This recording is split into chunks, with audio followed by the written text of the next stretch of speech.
Hello friends, super magic રસોઈમાં મિત્રો હું આપનું સ્વાગત કરું છું। આજે હું મિનિટોમાં જ બની જતા ઇન્સ્ટન્ટ આપણે લાઈવ ખાટિયા ઢોકળાની રેસીપી તમારી સાથે શેર કરું છું। તો તમને ચોક્કસ આ વિડીયો ગમશે, ગમે તો લાઈક કરજો, શેર કરજો અને સબસ્ક્રાઈબ કરવાનું તો ભૂલતા જ નહીં। અને મિત્રો બાજુમાં રહેલું બેલ આઇકનને પણ પ્રેસ કરજો, જેથી કરીને લેટેસ્ટ વિડીયોની માહિતી તમને મળતી રહે।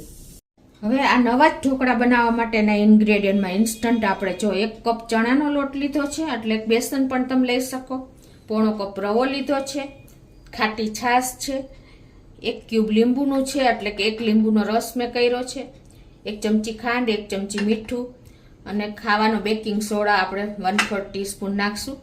ધાણા ભાજી છે આપણે 2 થી 3 ટેબલ સ્પૂન જેવી અને 2 ટેબલ સ્પૂન જેવી આપણે મેથી લીધી છે લીલી, અને હળદર લેશું, તેલ લેશું। તો બનાવવાનું ચાલુ કરીએ। તો આ એક નવા જ પ્રકારના આપણે ઢોકળા છે, તો એના માટે આપણે પહેલા બેટર બનાવી લેશું। તો 1 કપ આપણે બેસન લીધું છે અને આ જ કપથી પોણો કપ આપણે સૂજી એટલે કે જાડો રવો આવે ને એ લીધો છે, અને એમાં ટેસ્ટ એકોર્ડિંગ 1 ટીસ્પૂન જેવું મીઠું નાખી દેશું અને 1 ચમચી જેવી આપણે ખાંડ નાખી દેશું અને અડધી ચમચી હળદર, અને હવે આપણે ખાટી છાશ નાખીને અને આનું બેટર તૈયાર કરી લેશું। આમાં આપણે ખાટી છાશ નાખીને 1 કપ જેવી અને એનું બેટર તૈયાર કરી લેશું લમ્સ ફ્રી। તો આ રીતે જો આપણે બેટર બનાવી લીધું છે। હવે આને આપણે ઢાંકીને 20 મિનિટ રેસ્ટ આપી દેશું। તો આપણે રેસ્ટ આપ્યો ને એને 15 થી 20 મિનિટ થઈ ગઈ છે, અને હવે આપણે પરફેક્ટ કન્સિસ્ટન્સી જે આપણે ઢોકળાની હોય ને એવી બનાવી લેવાની છે। તો પહેલાં આપણે થોડુંક પાણી એડ કરી દઈશું, 1/4 કપ જેટલું, અને હવે એમાં આદુ મરચાંની આપણે 1 ટેબલ સ્પૂન જેવી પેસ્ટ નાખી દઈએ,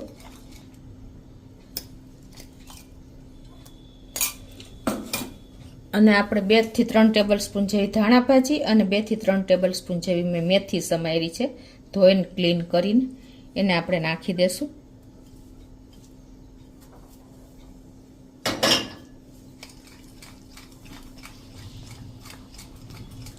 હવે ઢોકળા છે તો આપણે 1/4 ટીસ્પૂન જેવી હિંગ નાખીએ અને 1/4 ટીસ્પૂન જેવો આપણે બેકિંગ સોડા નાખી દેશો। તમે ઈનો પણ વાપરી શકો છો, પણ અત્યારે મેં બેકિંગ સોડા લીધો છે, અને એમાં આપણે અડધા લીંબુનો રસ નાખી દેશું સોડા માથે, એટલે આપણું બેટર સોડા એક્ટિવેટ થશે, એટલે આપણા ઢોકળા પણ સરસ ફૂલી જશે। હવે જે આ થાળીમાં આપણે બેટર પાથરવાનું છે ને એને આપણે ગ્રીસ કરી અને એમાં બેટરને ઢાળી દેશું, અને હવે આમાં આપણે 1 ચમચી જેવું તેલ પણ નાખી દેશું, એટલે આપણા ઢોકળા ગળામાં ડૂચવ ન વળે। અને હવે આ બધું જ મિક્સ કરીને આપણે જે ગ્રીસ કરેલી થાળી છે ને એમાં ઢાળી દેશું। એકદમ સરસ આ મિક્સ કરી લેવાનો છે સોડા, એટલે તમારે ક્યાંય પણ ઢોકળું લાલ ન થાય।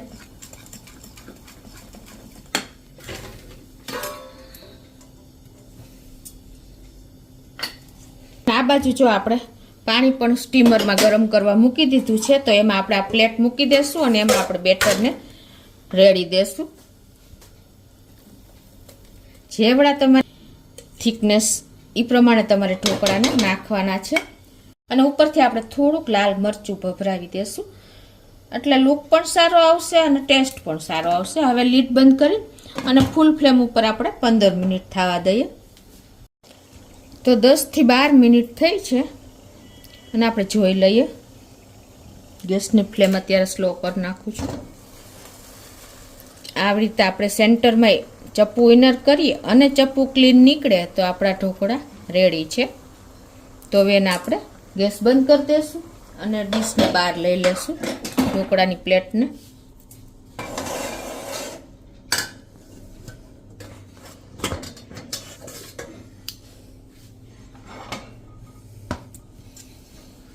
તો હવે આપણે 1 ચમચી જેવું તેલ લગાવી લેશું, ઢોકળા ઠંડા થઈ ગયા છે। તો આ રીતે આપણે ઉપરથી સહેજ લાઈટ એવું આપણે લગાવી લીધું છે, અને હવે આપણે કટિંગ કરી લેશું।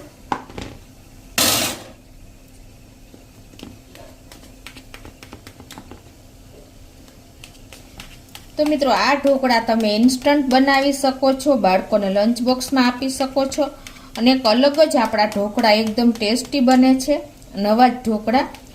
તો કેટલા ખવાઈ જશે ને એની પણ તમને ખબર નહીં પડે. અઠવાડિયામાં 2 વાર તમે આ ઢોકળા બનાવશો એટલા સરસ તૈયાર થઈ જાય છે. તો જો મિત્રો એકદમ આપણા ઢોકળા રેડી છે, રૂ જેવા પોચા અને એકદમ ગરમા ગરમ ઢોકળા આપણને આવા મળી જાય તો શું જોઈએ મિત્રો, છે ને. તો મિત્રો ચોક્કસ તમને આ વિડીયો ઉપયોગી થશે. ગમે તો લાઈક કરજો, શેર કરજો અને સબસ્ક્રાઈબ કરવાનું તો ભૂલતા જ નહીં.